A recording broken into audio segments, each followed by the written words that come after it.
Assalamualaikum warahmatullahi wabarakatuh. Waalaikumsalam warahmatullahi wabarakatuh. Apa kabar anak-anak? Baik, Bu. Ya, tolong ini ditampilkan gambarnya masing-masing dari kalian. Ya, pintar. Sehat semuanya? Sehat, Bu. Sehat ya. Oke, untuk pembelajaran pada pertemuan yang ketiga ini, kompetensi dasar yang ketiga, Bu akan menjelaskan tentang komponen pendukung dari mikroprosesor.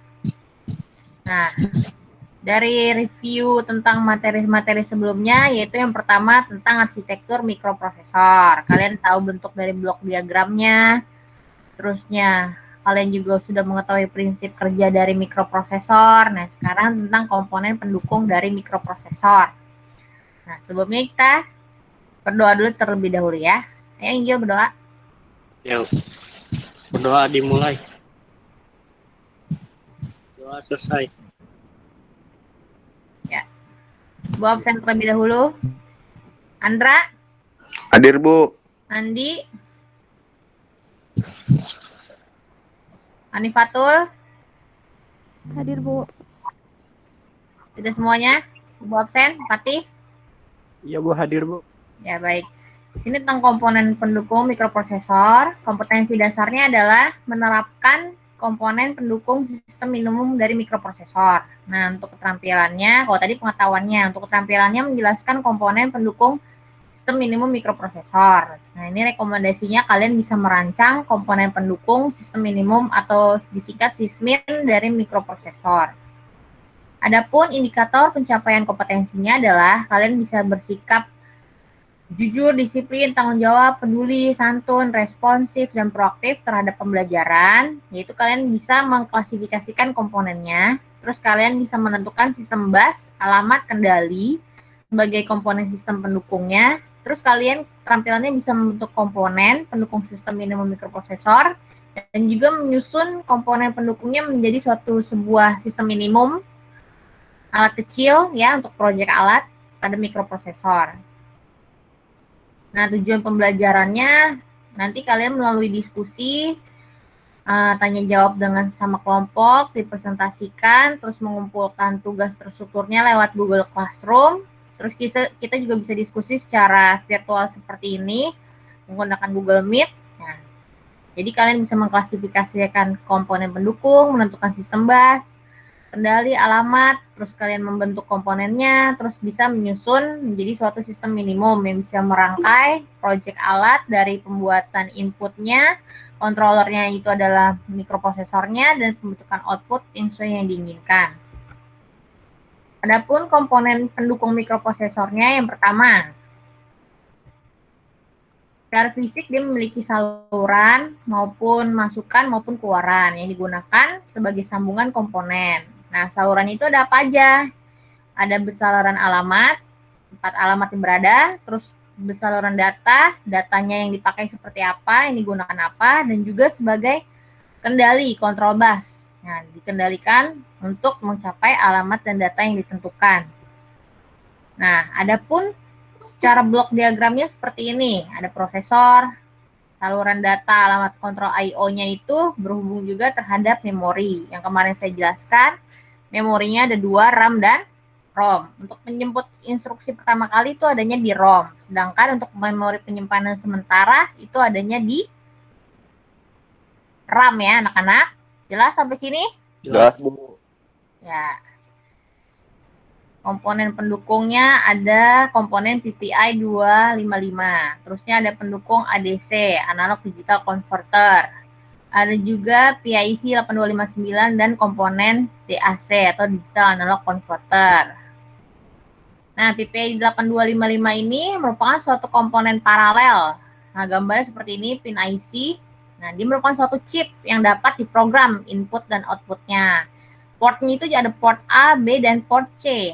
Port A-nya itu terdiri dari PA0 sampai PA7, B-nya PB0 sampai PB7, dan port C-nya PC0 sampai PC7.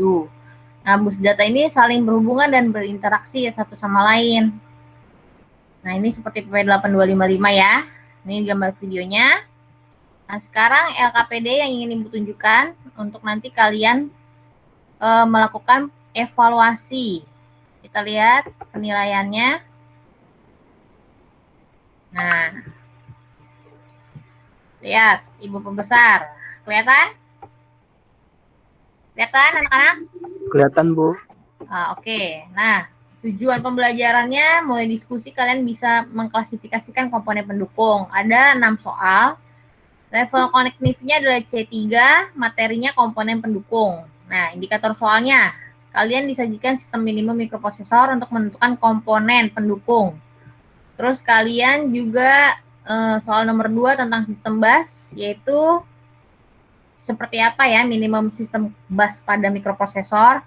Terus tentang PIO-nya, peripheral input output, masih C3. Untuk materi yang hot ya, high order thinking skill, jadi kemampuan kalian itu diasah untuk menentukan seperti apa peripheral input output pada mikroprosesor. Terus juga bus data, alamat, dan kendali, nah seperti apa mengklasifikasikannya.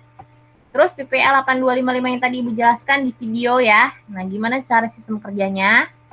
Terusnya jalur bus datanya seperti apa.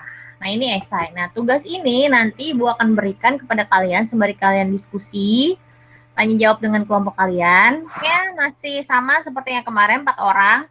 Jadi nanti esai ini, diskusi ini, nanti pertanyaan-pertanyaan ini kalian kerjakan secara berkelompok. Nanti minggu depannya Ibu tes, kalian presentasi tentang jawaban-jawaban yang menjadi rangkuman dari materi ini.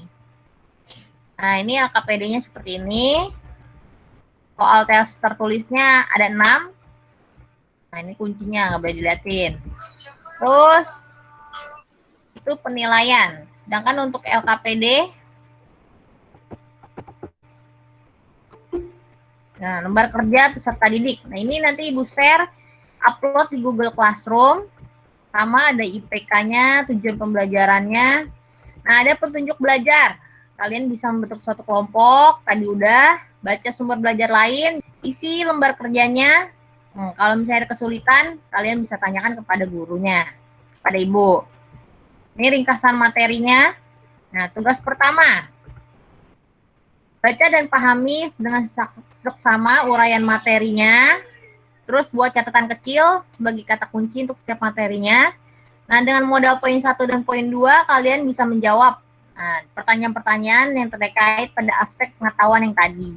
Kalau untuk praktikumnya, nanti kita kalau secara luring kita bisa mempraktikkan cara membentuk sistem bus, komponen pendukung, terus juga menyusun komponen pendukungnya menjadi sebuah sistem minimum mikroprosesor. Kriteria penilaiannya ada skor maksimal, perolehan skor, bobot, dan jumlah perolehan.